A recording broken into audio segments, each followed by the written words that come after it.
ദേശീയപാത 66 ആറുവരി വികസനത്തിന്റെ നിർമ്മാണം കൊല്ലം ജില്ലയിൽ പാതി വഴിയിലാണ്.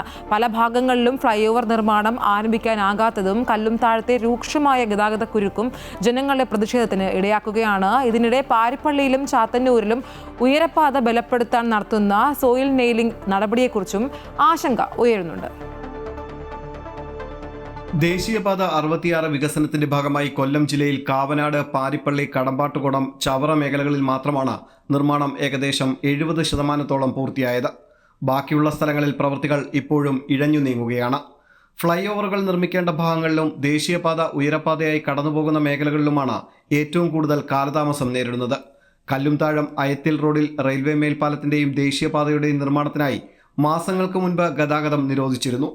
എന്നാൽ മതിയായ സർവീസ് റോഡുകൾ ഒരുക്കാത്തതിനാൽ പ്രദേശത്ത് രൂക്ഷമായ ഗതാഗതക്കുരുക്കാണ് അനുഭവപ്പെടുന്നത്. ഉയരപ്പാതയുടെ ഒരു വശത്തെ നിർമ്മാണം പൂർത്തിയാക്കി ഗതാഗതത്തിന് തുറന്നുകൊടുക്കുമെന്ന് നേരത്തെ ദേശീയപാത അതോറിറ്റി ഉറപ്പു നൽകിയിരുന്നെങ്കിലും അതും നടപ്പിലായില്ല.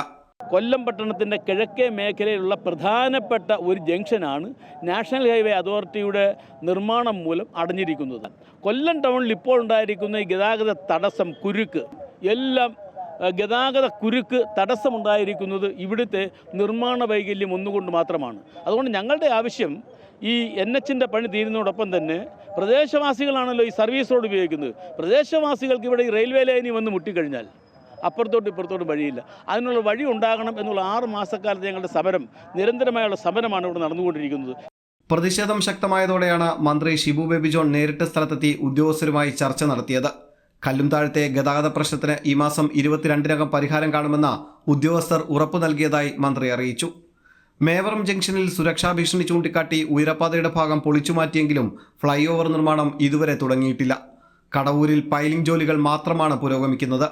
ഇത്തിക്കരയിൽ അടിപ്പാതയുടെ നിർമ്മാണം പാതി വഴിയിലാണ്. ദേശീയപാത തകർന്നു വീണ മൈലക്കാട് മാത്രമാണ് കോൺക്രീറ്റ് തൂണുകളുടെ നിർമ്മാണം ആരംഭിച്ചിട്ടുള്ളത്. അതിനാൽ പദ്ധതി പൂർത്തിയാകാൻ ഇനിയും കാലതാമസമുണ്ടാകുമെന്നാണ് വിലയിരുത്തൽ.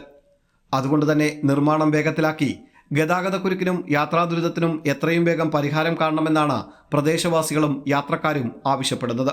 അമൃത ന്യൂസ്, കൊല്ലം.